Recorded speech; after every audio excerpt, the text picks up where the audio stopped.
Olá, queridos, a paz do Senhor Jesus, tudo bem? Bom, aqui estou eu para juntos continuarmos estudando, crescendo em graça e em conhecimento e estudando essa linda e abençoada revista cujo tema tão importante, tão relevante para a nossa sociedade, para o nosso contexto. É o segundo trimestre desse ano de 2023, lições bíblicas da CPAD, um tema importantíssimo, relacionamento em família, superando desafios e problemas com exemplos da palavra de Deus. Semana passada eu tive a grata oportunidade e responsabilidade de ministrar a primeira lição, quando a família age por conta própria, e hoje ministrando, estarei junto com vocês aqui, pontuando alguns tópicos, algumas instruções importantíssimas para serem aplicadas em nossas vidas dessa lição que iremos estudar hoje. A segunda lição fala sobre a predileção dos pais por um dos filhos. A predileção dos pais por um dos filhos. É esta lição que nós vamos estudar a partir de agora, ok? Bom, antes de começar aqui a nós estudarmos, eu preciso pedir um apoio a vocês. Há um tempo já eu tenho como objetivo deixar vídeos gravados no YouTube, e vídeos sobre aulas de teologia, aulas de história, tudo envolvendo a igreja, grandes homens, heróis da fé, e assuntos bíblicos, assuntos teológicos na parte de escatologia, soteriologia, a martiologia, na parte do Antigo e Novo Testamento, interpretação bíblica e daí por diante. Mas eu conto com a ajuda de vocês, em que sentido? Com que você curta o vídeo, venha curtir, dá uma curtida no vídeo, se gostar, é claro, compartilhar o vídeo até para que outras pessoas possam, assim como você, se inscrever no canal. E aí o canal vai crescer, vai ter mais pessoas e os vídeos vão ser indicados também para que outras pessoas possam ver. Então, a minha ideia é para que eu grave pelo menos 1 ou 2 vídeos por semana. Por semana. Eu estou me ajustando para que isso aconteça. Ao final do ano passado, não deu para que eu fizesse assim, porque eu tive um problema. As pessoas que estão mais próximas a mim me conhecem, sabem que eu tive que fazer uma cirurgia às pressas, e assim eu fiz no Hospital do INCA. Ainda continuo em tratamento, em observação, mas estou bem, está tudo bem, e assim eu creio que vai continuar.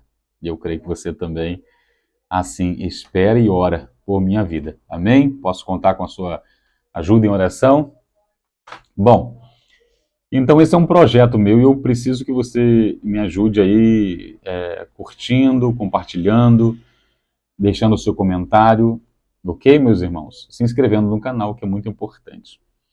Bom, eu, mais uma vez, agradeço a Deus, em primeiro lugar, pela oportunidade, pelo privilégio que Ele me concede de estar ministrando, fazendo aquilo que nós amamos e, de alguma forma, agregar com a vida dos irmãos, professores e alunos da Escola Bíblica Dominical.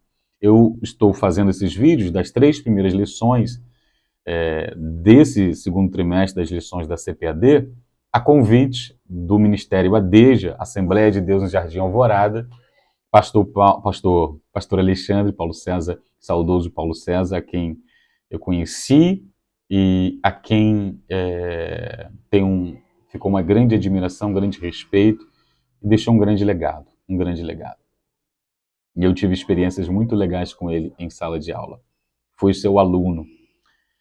E hoje é o seu filho, o pastor Alexandre, uma bênção, um amigo, e a convite dele, aqui estou eu, gravando e tendo essa responsabilidade de estar junto com vocês nas 3 primeiras lições.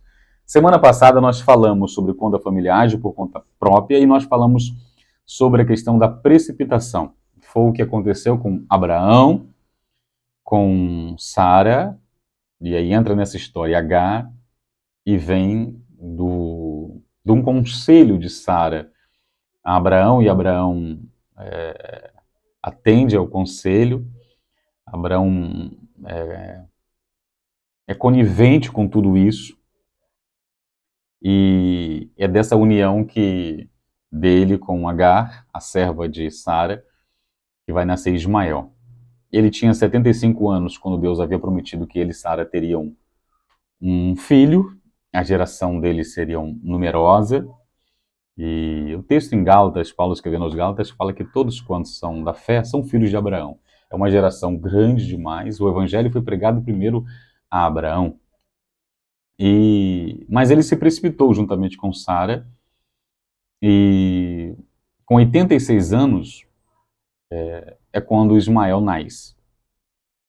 Mas eles se precipitaram e houve problemas no ambiente familiar, e com 100 anos ele e Sara, eles têm um filho, e o nome do seu filho é Isaac.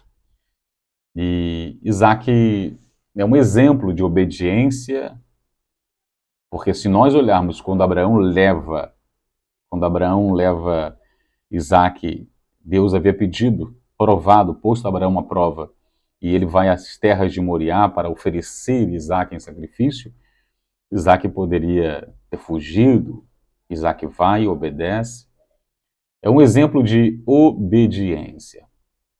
A vida de Isaac também nos deixa muitas lições, e tem diferenças entre ele e o seu pai. O seu pai se precipita juntamente com Sara. Os dois se precipitam. Mas quando vamos olhar para a lição que nós vamos estudar hoje, em Isaac e Rebeca, eles oram. Se havia em Abraão e Sara um problema agora em que Sara não poderia gerar, o costume das mulheres havia cessado, há uma impossibilidade à vista, mas mesmo assim deveriam entender que Deus que prometeu é fiel para cumprir. Não é homem para que prometa e não cumpra, não é homem. Não é como o homem que promete e falha nas suas promessas. Deus não é homem para mentir. Ele fala e ele cumpre, e ele age e ninguém pode impedir. Mas eles se precipitaram, e já olhando para Isaac, nós vemos que o mesmo problema acontece, porque Rebeca também não poderia gerar, não poderia ter filho estéril, mas ele vai orar, o casal vai orar, porque entendia e entende como obediência que Deus é poderoso e que não há nada impossível para esse Deus. Bom, isso aqui é um ponto de partida. Para nós começarmos, vamos orar? Vamos sim. Pai de amor, de misericórdia, Pai Todo-Poderoso, Senhor, nós te louvamos por tudo quanto o Senhor já realizou, nós somos gratos ao Senhor e queremos cada vez mais te adorar na beleza da sua santidade, adorando em espírito e em verdade, somos teus filhos e te louvamos, Senhor, pelo teu cuidado, pela tua proteção sobre nossas vidas e pelo Senhor aperfeiçoar o seu poder sobre nossas fraquezas, ao ponto de nós continuarmos e não olharmos mais para o pecado que tão de perto nos rodeia e continuarmos olhando para Cristo Jesus, que é o autor e consumador de nossa fé, para combatermos esse bom combate até o final e jamais desistirmos da nossa caminhada. Obrigado por tudo que o Senhor já realizou, Senhor. Fica conosco, sempre ao Senhor, sempre, nunca ao ser humano, mas sempre ao Senhor seja toda a honra, toda a glória e todo o louvor, até porque sem Ti nós não podemos fazer absolutamente nada. Que essa aula seja proveitosa para esse irmão, para essa irmã que está assistindo agora. Fala com eles também, Senhor, através do ensino, e que teu nome seja glorificado. É o que nós te pedimos, agradecemos em nome de Jesus. Amém. Graças a Deus. Amém? Nós temos aí entre 40 e 45 minutos de aula, ok, meus irmãos? Então, ainda peço a vocês só mais um pouquinho de tempo, porque depois não vai dar para eu fazer isso. Bom, como essa revista trata sobre famílias, família e superando os desafios, os problemas com exemplos da palavra de Deus, relacionamentos em família, eu tenho aqui um livro, um manual bíblico, Manual do Pentateuco, que é indicação para vocês. Depois eu vou ver se eu deixo lá nos comentários, tá direitinho para você observar. Tenho também esse aqui, o Manual do Pentateuco. Tenho também, esse aqui está com a capa, está sem aquela primeira capa, mas usos e costumes dos tempos bíblicos para você entender melhor o casamento nos tempos da Antiga Aliança, como é que era a família. E esse daqui também, olha, esse é do Esdras Costa Bento, foi meu professor. A Família no Antigo Testamento. É um livro extraordinário também, ok? Indicadíssimo para você. E esse livro aqui também. Não vou indicar muitos, né? Talvez eu coloque no comentário outros. Tá ok? Então, indico esses livros para os irmãos. E, é claro, antes de qualquer livro, temos que estudar o livro dos livros, a Enciclopédia Divina, a Bíblia Sagrada. Um livro mais fascinante, maravilhoso que existe, que nada se compara à Bíblia. Bom, agora sim vamos para a nossa aula, a predileção dos pais por um dos filhos. O texto áureo é: e amava Isaque a Esaú porque a caça era do seu gosto, mas Rebeca amava a Jacó. Guarde isso aí, tá? Está em Gênesis capítulo 25, versículo 28. E amava Isaque a Esaú porque era da caça, porque a caça era do seu gosto, mas Rebeca amava a Jacó. A verdade prática é: a preferência de filhos dentro do lar gera divisão e promove o egoísmo na formação deles. A preferência de filhos dentro do lar gera divisão e promove egoísmo na formação deles. A leitura bíblica em classe que teremos, e vocês vão ler também, está em Gênesis capítulo 25, versículos 19 ao 28. Bom, é importante que você guarde, venha frisar aí quais são os tópicos principais. O plano de Deus, primeiro tópico, né? O plano de Deus para a família e sua presciência, o plano de Deus para a família e a sua presciência, O tópico 2, que fala do conflito familiar, e o tópico 3, que fala do problema da predileção por filhos na família. Bom, na primeira lição, nós observamos que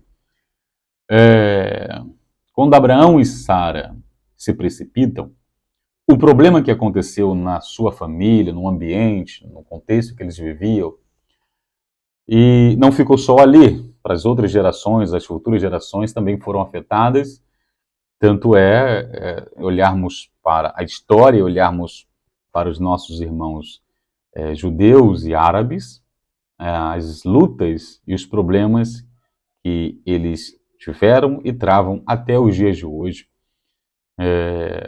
E aí lá está a gênese disso tudo, né? E é claro que isso tudo pode, enquanto tivemos a oportunidade de propagar o evangelho em que se conheça a Cristo, então, em todas as lutas entre árabes e judeus, quando em Cristo se conhecer, não falo só para árabes e judeus, mas todos, onde existem problemas de guerra, mas quando se tornam irmãos em Cristo e a palavra como regra de fé e prática, a situação ela também é mudada. Mas enfim, um problema histórico, um problema que acontece até os nossos dias. Houve um problema na família. E agora, quando olhamos para a vida de Isaque, nós observamos que Rebeca, a sua esposa, quem ele amava, também não poderia gerar. Ela era estéril. E, segundo o costume do seu tempo, ele poderia até repudiá-la. Mas Isaque amava Rebeca. E ele faz não o que o seu pai fez. Ele não tem relacionamentos com uma serva, por exemplo, de Rebeca. Não. Isso já havia dado problema e ele vai orar. Ele sabia já o que tinha acontecido. E ele vai orar. Eles vão orar, ele e Rebeca. E eles oram, eles tinham 40 anos quando casou e 60 anos quando a promessa, quando Rebeca fica grávida e vai nascer os seus filhos. Deus tinha um plano para essa família. Deus tem um plano para essa família.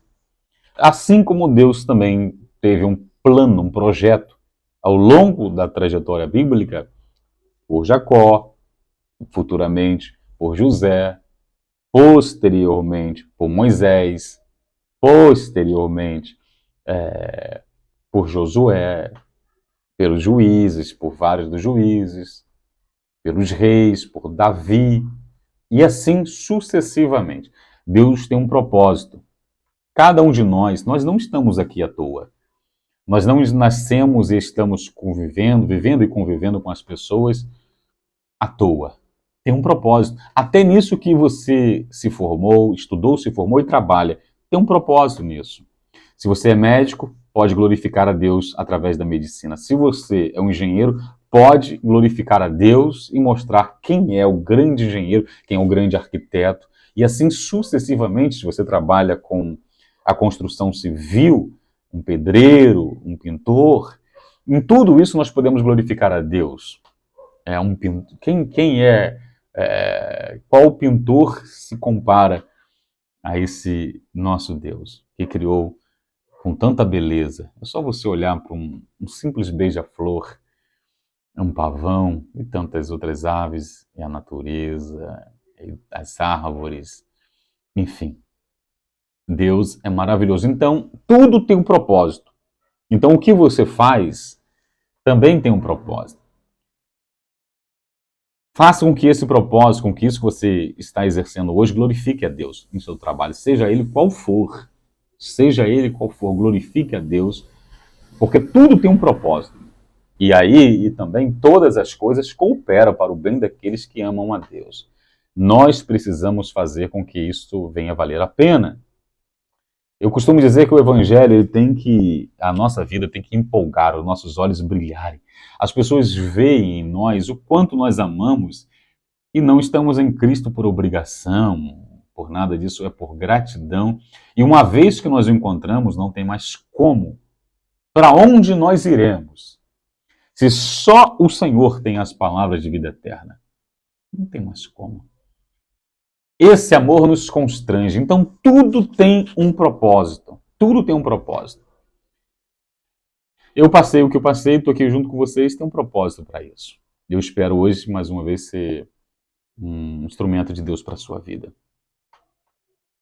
Se você abandonou o propósito, volte o mais rápido possível para o propósito e, de forma alguma, enterre esse talento, abandone, não, de forma alguma.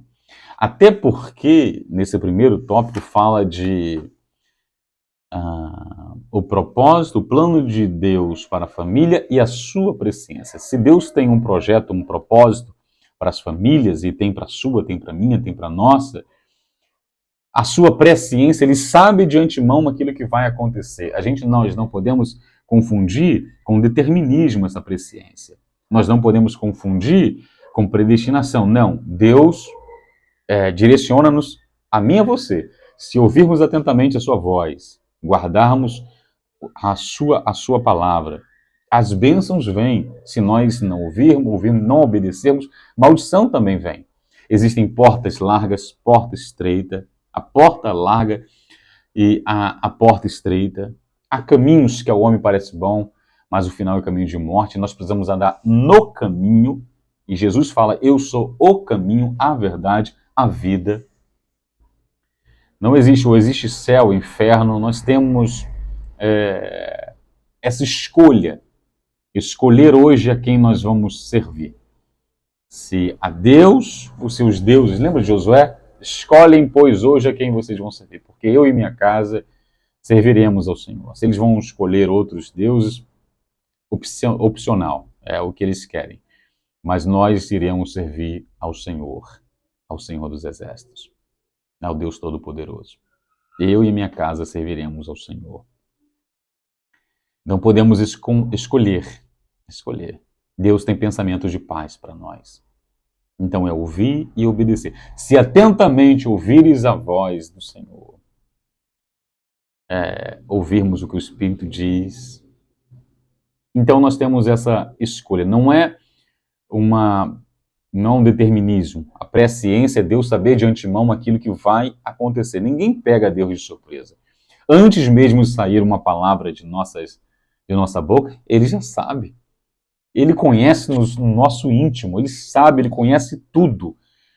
E tudo pelo qual nós fazemos também, a Bíblia fala isso em Hebreus 4:12, fala da palavra, que é a espada que vai na divisão da alma e do espírito, mas o versículo 13 fala que nada está oculto aos olhos de Deus. Antes, todas as coisas estão nuas e patentes aos olhos daquele com quem temos que tratar. Ele sabe de tudo. Ele sabe de tudo. Ele sabe de tudo. E nesse projeto, Ele sabe das nossas limitações, Ele sabe de nossas fraquezas, Ele sabe que em algum desses momentos você também disse: tira de mim esse espinho, Senhor, mas ouvimos, assim como Paulo, a minha graça te basta. Então Deus tem um projeto, Deus tem um plano para a família de Isaac. E a diferença dele, como nós havíamos falado anteriormente, para o seu pai, é que seu pai se precipita, ele ora. Ele ora acreditando e crendo que Deus pode fazer o impossível, a madre se abrir. Ele pode fazer com que a sua esposa, que não poderia gerar agora, fosse mãe. Tivesse essa graça sobre a sua vida, de ter os seus filhos. E assim acontece. Mas dura 20 anos. Quanto tempo você tem esperado? Se olharmos para o seu pai, a promessa se cumprir, e eles haviam se precipitado, demorou 25 anos. De 75 aos 100 anos foi quando nasce Isaac. Agora, em Isaac e Rebeca, demora-se 20 anos para o milagre acontecer. E quando o milagre acontece, vem não um, vem dois. São gêmeos. Deus faz infinitamente mais do que nós pedimos ou pensamos. Deus nos dá ainda mais, né, meus irmãos? Mas aí vem um ponto para nós nos atentarmos. Se Ele fez algo tão grande, tão maravilhoso, dando gêmeos, e se cumprindo no seu tempo, não no nosso, no Kairos de Deus, não no Cronos, de minutos, horas, os dias, os meses, não. No tempo de Deus, o Kairos de Deus, no tempo certo, no momento exato. Se nós oramos, e se ele orou, e a oração de um justo pode muito em seus efeitos, como o Tiago escreve isso, relatando sobre Elias, a oração de um justo pode muito em seus efeitos. Orar sem cessar, como Paulo escreve aos Tessalonicenses. Se nós sabemos que Deus ouve as nossas orações, seus ouvidos não estão agravados para que não possa ouvir, então, meus irmãos, sabendo que Ele é poderoso para realizar, precisamos pedir também sabedoria para como administrar. Imagine alguém que, isso já foi dito, não sei o autor da frase, mas aquele que não sabe administrar o seu tempo, ele não vai conseguir administrar mais nada. O maior administrador, essa é a frase, o maior administrador é que ele sabe administrar o seu tempo. Porque se ele não administrar o seu tempo, ele vai ficar louco, ele vai ficar...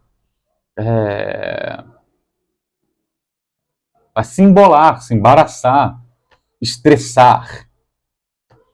Vai ter problemas, porque não consegue administrar o seu tempo, como ele vai administrar as empresas, como ele vai administrar a família, como ele vai administrar os assuntos da igreja. Tem que administrar bem o seu tempo, para que você não fique estressado. Então eu pedi sabedoria a Deus para como também eu vou administrar aquilo que Ele colocou em minhas mãos. Temos que saber administrar. E aí está o problema. Isaac orou, mas ele e Rebeca não souberam administrar. A questão do criar os seus filhos. E aí, olhando para esse momento histórico, nós podemos contextualizar e aplicar isso em nossas vidas. Nós oramos por muitas coisas. Talvez nós não saibamos como administrar. Então, nesse dia, nesse momento, você pode aí pedir a Deus sabedoria para administrar bem aquilo que Ele colocou em suas mãos, para que o nome dele seja glorificado e que você tenha paz de espírito, equilíbrio e possa cuidar bem também da sua família.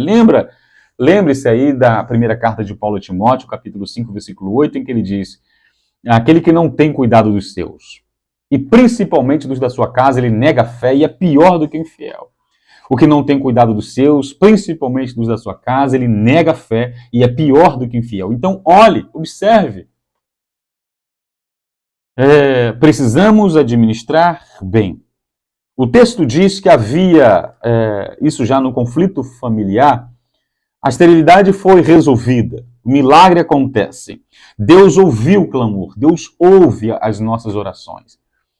E sabendo que Ele ouve, e a oração é esse relacionamento com Deus, é ali que, nesses momentos, não tem como a gente enganar, não tem como. Na oração que fazemos a Deus, ela precisa vir do coração.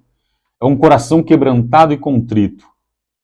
Mostrarmos para Deus tudo que nós somos e lançarmos todas as nossas ansiedades diante dele, ao lugar mais alto que nós podemos chegar, que é aos seus pés. E sabendo que no tempo certo, ele exalta, fazendo com que aconteça aquilo que ele sabe que é importante para mim e para você, cumprindo em minha e sua vida, não os nossos sonhos, mas os sonhos, ou seja, os propósitos, não os nossos sonhos, mas o propósito de Deus sobre nossas vidas. E a vontade dele sempre é boa, perfeita e agradável. Então é melhor que seja ela em nossas vidas. O problema foi resolvido, Deus ouviu o clamor de Isaac, Deus os ouviu, mas havia algo que chamava a atenção de Rebeca, uma luta dentro dela, e ela vai orar ao Senhor, e o Senhor a responde. E ele diz que naquilo que estava acontecendo, quando orou o Senhor, Deus falou para ela que 2 povos estavam no seu ventre, e que o menor dominaria sobre o maior. Quando nós olhamos no subtópico 3, o favoritismo do casal pelos filhos, nós vemos que o menor, Jacó, teria uma descendência forte e maior. A descendência de Jacó seria uma descendência forte e maior. A descendência de Esaú, o primogênito, seria uma descendência, serviria o menor. Não seria uma descendência forte como a descendência de Jacó. E Esaú e a sua descendência iriam servir ao menor. No caso, Esaú iria servir, a descendência dele servir à descendência de Jacó. Bom, a predileção, e aí tem esse problema, Isaac ama mais a Esaú. Esaú era da caça, mais viril, do campo, trazia as coisas, a caça, forte. Mas Jacó, a sua mãe, amava mais. Havia um tratamento diferenciado. E nesse tratamento influenciado, eu puxo isso também para o relacionamento conjugal. Marido amar a sua esposa como Cristo, já pensou nisso? E a importância disso, maridos amar a sua esposa como Cristo amou a sua igreja, dando a vida por ela, e a mulher sendo sujeita ao seu marido. Estar ao lado, auxiliadora, ajudando, dando as mãos, guerreando, orando, juntos, buscando a Deus para as melhores decisões, mas o seu relacionamento, ou seja, o tratamento que um tem com o outro, como é que nossos filhos nos veem? Como é que o seu filho tem visto o seu relacionamento com a sua esposa? E vice-versa. A esposa com o esposo. Você é briguenta? Você é aquela mulher rixosa de provérbios? Você, marido, É aquele homem que parece um dinossauro bruto, um homem das cavernas, um homem que não conversa, um homem que não dá atenção, diz que ama, mas não demonstra. Os nossos filhos vão estar percebendo isso. Eles percebem o carinho nas mãos, eles percebem o beijo no rosto, o beijo na boca, o olhar de afeto, de carinho, de respeito, o olhar de ajuda, o olhar de troca, de carinho, de amor. Eles reparam, eles estão observando o relacionamento do pai, como eles resolvem os problemas, se eles chamam os filhos para orar, se eles põem propósitos dentro desse lar, em oração, para determinados assuntos, para determinadas áreas da vida. Isso tudo vai trazer influência para os nossos filhos, para a geração que eles estão vivendo e para que eles vão amanhã, hoje mesmo, começar a propagar, a anunciar o evangelho e vão enfrentar as suas lutas no colégio, na faculdade, nos trabalhos. Uma geração corrompida e perversa, que eles devem brilhar, nós devemos brilhar como os astros nessa geração corrompida e perversa. Somos sal e luz. E eles são bombardeados. Só que esses problemas da predileção, favor, uma preferência acentuada por alguém, esse problema não pode acontecer. Ou precisamos resolvê-los. Se acontece, tudo bem, Deus, tudo bem no sentido de que hoje você e eu estamos conversando sobre isso, e se estamos conversando, tendo essa oportunidade, é porque dá tempo de mudar, então vamos mudar agora. Se estávamos tratando um diferente do outro, amor e carinho a um e a outro filho não, ou ao nosso cônjuge, então é o momento de nós nos ajustarmos e mudarmos, ter uma metanoia em nossa mente e mudar as atitudes, mudar as nossas atitudes. Há um tempo, o tempo é agora, o tempo é hoje, o tempo é já. Então, os nossos filhos estão nos observando. Amanhã ou depois vão ser eles que vão se casar. E eles vão olhar para o papai e para a mamãe e lembrar de como vocês se tratavam. E eles vão conversar isso com seus filhos também. E é importante com que eu e você venhamos dar exemplo como um casal cristão que somos. Isso pode ser natural de acontecer. O tópico 3 fala do problema da predileção por filhos na família. A predileção por filhos na família.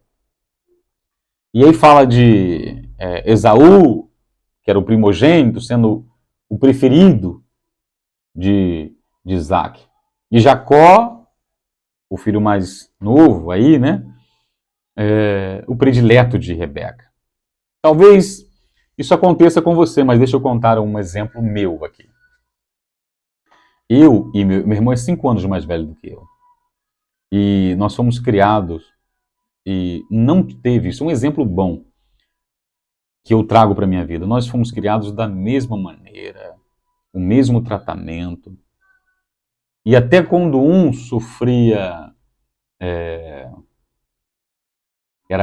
era repreendido por não tomar uma atitude que seus pais mandaram, o outro estava do lado, ouvindo, e também era intimado, ele era ensinado a não ter o mesmo erro. Então não houve tratamento diferente, fomos tratados da mesma maneira, no colégio, para a escola, no quesito do estudo, no ambiente com papai e mamãe, sempre da mesma maneira. Eu trago isso para a minha vida, foi muito interessante, muito interessante. Eu nunca vi os meus pais brigarem, nunca vi. Olha só, eu nunca vi os meus pais discutirem, nunca vi. Eu acredito que isso seja importante porque eu gravei isso, guardei isso. Eu guardei isso para mim. Interessantíssimo. Eles sabiam que nós não tínhamos maturidade para ouvir. Eles conversavam isso no quarto, resolviam os problemas e nós convivíamos muito bem no ambiente familiar. Muito bem. Eu tenho o Luan e eu tenho o Daniel. Eu e minha esposa Joyce, amada da minha vida. Eu falo isso, gente, porque sem a esposa, o que seria de mim? O que seria de você? nós somos uma só carne, e eu lembro quando eu estive no hospital por 11 de novembro, eu fiz a cirurgia no intestino e eu fiquei 18 dias internado e ela lá do meu lado, dormindo naquela cadeira. E eu sentia-me mais forte, cuidado, protegido, elas estão do meu lado. Interessante isso, né? Isso é coisa de Deus, meus irmãos, coisa de Deus. Nós temos o Luan e Daniel. Luan, quem me conhece mais próximo sabe que o Luan ele tem 18 anos, ele tem necessidades especiais, ele é especial em todos os sentidos, ele tem dificuldade na fala. E o Daniel tem 7 anos. Daniel já é mais para frente. Daniel chega nos lugares onde eu vou ministrar e Daniel chama o pastor e fala assim: olha, meu pai pregou aí hoje, mas se precisar de mim, eu também prego. Eu prego para as crianças e eu estou pregando sempre aí. Olha só. Ele é para frente, ele fala para o Luan. Eu sou mais direcionado ao ministério da palavra e o Luan ao louvor. O Luan tem dificuldade na fala, mas uma vez ou outra nós pegamos o Luan cantando Grande é o Senhor, aquele louvor grande é o Senhor e muito digno de... Aí ele vai cantando. Na cidade do nosso Deus, seu santo nome. Eu estou falando isso aqui porque uma vez ele fez isso, isso me emocionou, isso marcou a minha vida. Ele estava gravando uma live, ele estava gravando não, né? Ele estava ao vivo. Uma live ao vivo, ele estava lá e ele cantando ali. E o Luan, e nós colocamos isso diante do Daniel, nós tratamos ele conforme a sua necessidade pede. Mas o carinho, o amor, o afeto é igual para os dois, e Daniel compreende isso. Sempre conversamos isso com o Daniel, e Daniel também ajuda nessa criação, porque o Luan precisa de um cuidado diferenciado. Mas o amor, o carinho, o afeto é igual para os dois. Tentamos fazer com que eles compreendam isso e colocando o Daniel junto aí para que possa abraçar essa causa e juntos fazer com que o Luan tenha uma vida excelente. Isaac ele buscou uma ajuda do alto, né? Mas nesse momento Isaac e Rebeca eles fazem algo que geraria um problema. A geração de Esaú, só para vocês terem noção, uma ideia, a geração de Esaú, é dela que viria os edomitas. É de Esaú também que vem, se eu não me engano, os ismaelitas, mas eu vou colocar os edomitas. E os edomitas sempre tiveram problemas também com Israel, sempre. No período interbíblico, quando nós vemos, por exemplo, Herodes o Grande, aquele que estava no período em que Jesus nasce, quando aquelas crianças são assassinadas, Herodes o Grande foi colocado para o Roma, ele era um idumeu, ele era da descendência de Esaú, e Israel não aceitava. Isso era um absurdo. E teve outros, os seus descendentes, que foram rei também. E a trajetória, ou a escritura, a trajetória bíblica mostra, e histórica mostra, a Bíblia também registra Herodes Magno, Arquelau, Herodes Filipe, Herodes Antipas, Herodes Agripa, aquele que discursou e não deu glória a Deus e morreu, e foi comido de bichos, Herodes Agripa II, enfim, essa linhagem aí teve muitos problemas com a nação de Israel. O problema não foi só aqui, futuramente também. Então é melhor que a gente observe isso hoje, para que não tenhamos problema amanhã. Podemos olhar para esse exemplo que nos foi deixado e aprendermos com esse exemplo. Eu não preciso errar para eu aprender. Eu posso também olhar para aquilo que aconteceu com a vida desse patriarca aqui, com a sua família, e não cometer os mesmos erros. Chega um momento em que a Bíblia chama Esaú de profano. Isso se encontra em Hebreus. Deixa eu ler o texto aqui com vocês. Eu vou abrir a Bíblia aqui em Hebreus capítulo 12. Olha só o que diz. Capítulo 12, versículo 16 diz: E ninguém seja fornicador, profano como Esaú, que por um manjar vendeu seu direito de primogenitura. Porque bem sabeis que, querendo ele ainda depois herdar a bênção, foi rejeitado, porque não achou lugar de arrependimento, ainda que com lágrimas o buscou. A Bíblia fala para ninguém ser fornicador ou profano. Esaú era o primogênito, e quando Isaque está já com a idade avançada, os seus olhos não estavam enxergando mais, entendeu ele que era o momento de orar pelos seus filhos, momento de orar pelo primogênito, conforme o costume, conforme o seu tempo, conforme o direcionamento, de que aquele primogênito teria as responsabilidades, a primazia sobre todo o futuro da família. Então, aí vai Rebeca e eles mentem, eles tomam uma atitude errada. E qual é essa atitude, pastor Luciano? Qual é essa atitude? A atitude que eles tomam é fazer com que Jacó se pareça ou se passe por Esaú. Rebeca coloca a roupa de um animal e peludo e prepara uma refeição para o velho Isaac. E enquanto Isaac havia pedido para Esaú ir caçar, de uma caça veio fazer um prato para ele orar por Esaú, mas é Isaac que vai à frente, e junto com Rebeca, o plano é para que ele receba a bênção. Só que não era isso que era para se fazer. Isso geraria mais problemas ainda. Qual o problema que aconteceu? Naquele momento, Isaac pergunta a Jacó, porque Jacó imita até a voz de Esaú. Quem és tu, meu filho? E Jacó, ele diz, Esaú. Ele responde que ele era o seu irmão. Jacó está dizendo que era Esaú, está mentindo para o seu pai que estava cego. Mas deixa eu explicar uma coisa para você aqui agora. Jacó e Rebeca enganaram a Isaac. Passou-se um tempo, porque o que vai acontecer?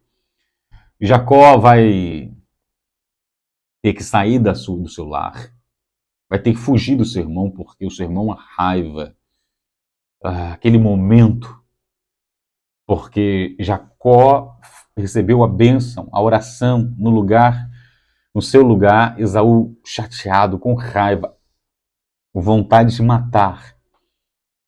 Então, sabendo disso, seus pais, Jacó sai e vai à casa de Labão, que era irmão de Rebeca, e ele vai ficar lá, construir a sua família durante 20 anos, até que ele volte. Com os 20 anos, com a sua família, ele vai voltar para a sua família, para o seu ambiente. Ele vai sair da casa de Labão. E quando ele vem, ele fica sabendo que Esaú está vindo ao seu encontro, e ele teme. Em um daqueles momentos, ele vai passar pelo Val de Jaboque, e aí a Bíblia diz que ele tem um encontro com o varão. Uma teofania acontece. O Senhor marca um encontro com ele ali no Val de Jaboque. E ali, meus irmãos, há uma pergunta também, que há 20 anos foi feita, só que por Isaac, agora não. De Deus ninguém pode esconder nada. Podemos esconder do homem.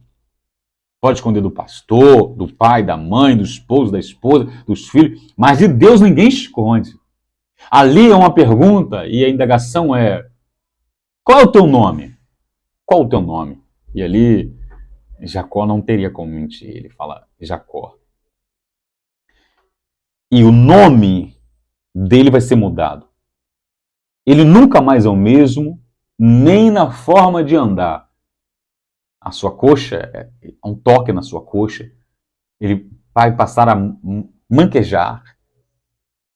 Quem olhou para ele vê que ele está andando diferente. Houve um divisor de águas. Ele não pode, e ele entende agora o encontro que ele tem. A vida é transformada e o nome dele é mudado também. é mudado como? Agora ele passaria a se chamar Israel. E essa junção dessas três palavras hebraicas, Ish, Ish é o homem, Ra, batalha, El, Deus. Israel, Ish, homem, Ra, batalha, El, Deus. Homem que batalha, batalha com Deus. E seria assim também a sua descendência. Com Deus, esse povo iria travar batalhas com outras nações e iria vencer. Deus é refúgio e fortaleza, o Senhor dos exércitos é o seu nome, e assim sucessivamente. Nesta peleja não tereis que pelejar, parai, estar de pé e vede o livramento do Senhor para convosco, e assim iria acontecendo. Mas eu quero frisar aqui que chega um momento que no encontro de Deus comigo, com você, não tem como. Diante dele, nós mostramos quem nós somos. Volto a mencionar Isaías, como eu mencionei na primeira aula. Eu vou morrer, no encontro que ele tem no capítulo 6. Porque os meus olhos, eu sou um homem de lábios impuros, habito no meio de um povo de impuros lábios, os meus olhos viram o Senhor. Os meus olhos viram o Senhor. E um dos serafins vem com a brasa tirada do altar, toca nos seus lábios e é purificado. E eu e você hoje guardamos aquilo que João escreve na sua carta, na sua primeira carta. Filhinhos, não pequeis, mas se pecar, temos um advogado para com o Pai, é Jesus Cristo, ele é fiel e justo para perdoar os nossos pecados e nos purificar de toda justiça. Mas se nós andarmos na luz como na luz ele está, temos comunhão uns com os outros e o sangue de Jesus Cristo, no seu Filho, nos purifica de todo pecado. Diante dele, precisamos pedir a ele, clamar a ele, buscar enquanto podemos achar, para que haja uma transformação de dentro para fora. Então, houve problemas, mas há muitos ensinos que nos são deixados.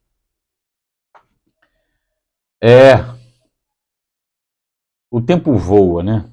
O tempo aí passa muito rápido.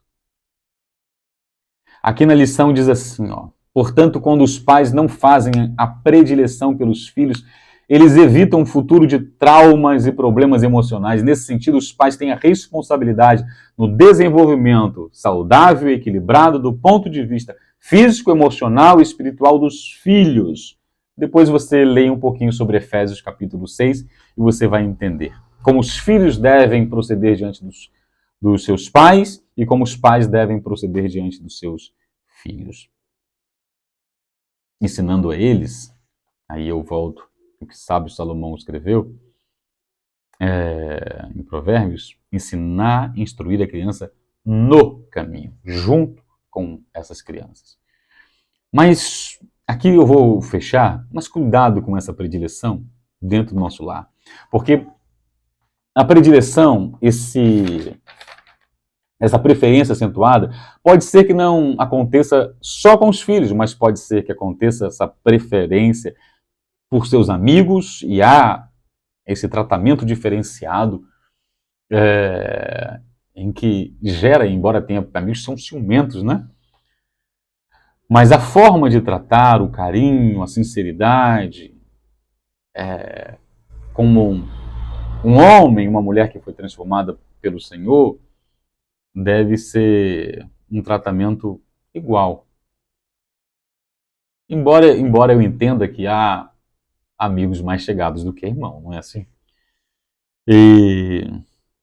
Mas pode-se gerar um problema que lá na frente nós vamos estudar a outra lição, que é a questão do ciúme. Então, cuidado também com essa predileção com os obreiros, com a igreja, mas principalmente no ambiente familiar. Porque o que a família ela vai levar para a igreja. Se uma família saudável, uma família estruturada bíblica, uma família que ora, uma família que é tratada por Deus, eles vão levar isso também para a congregação e vão somar de forma positiva.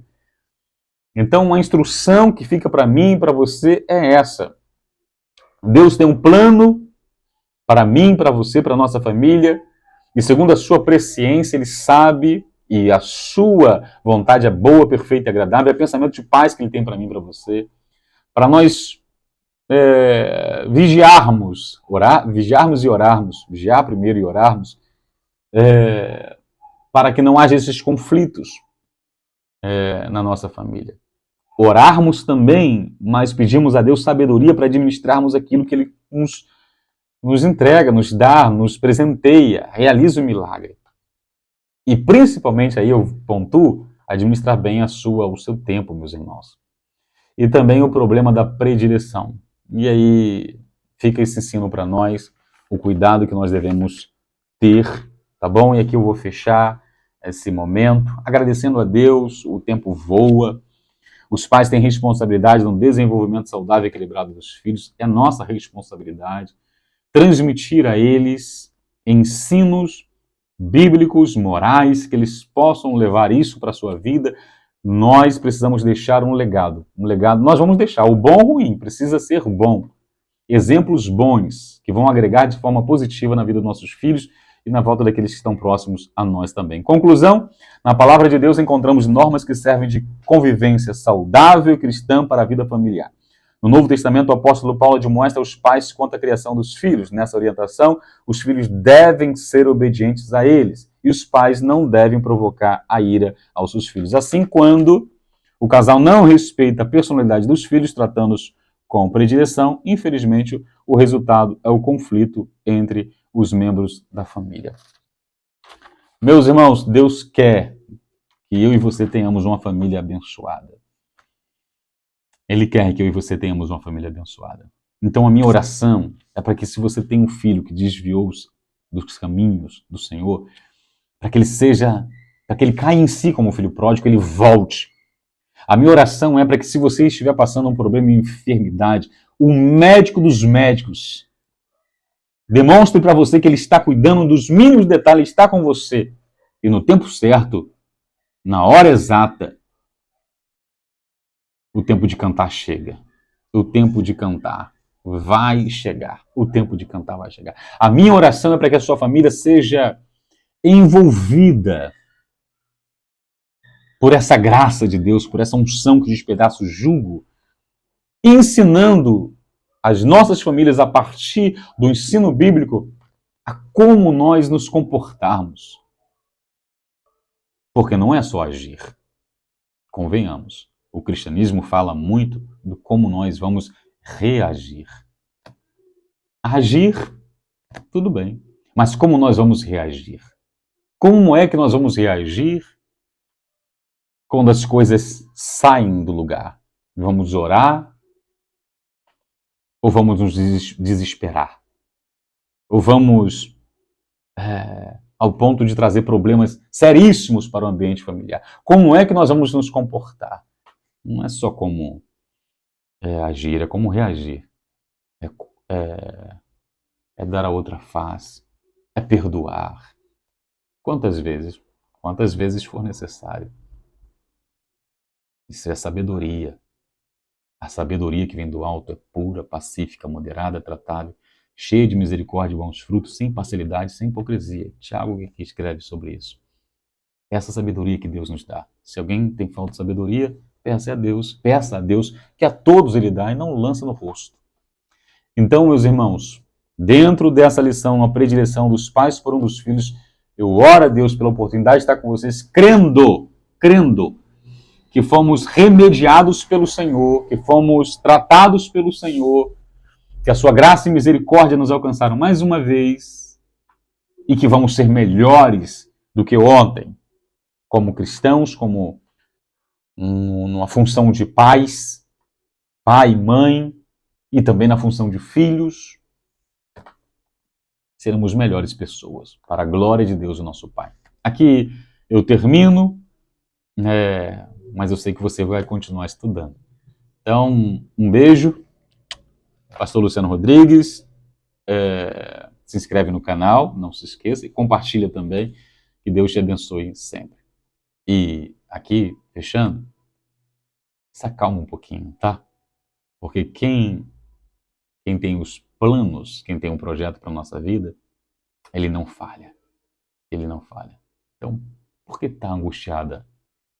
Por que te abates, ó minha alma? Espera em Deus. Calma, calma. Espera com paciência, no tempo certo, na hora certa. O sol da justiça brilha sobre nossas vidas e, por certo, as vitórias vêm. as vitórias vêm. E o nome dele é glorificado sempre. Deus lhe abençoe. Até a próxima lição. Em nome de Jesus. Fica com Deus. Um beijo.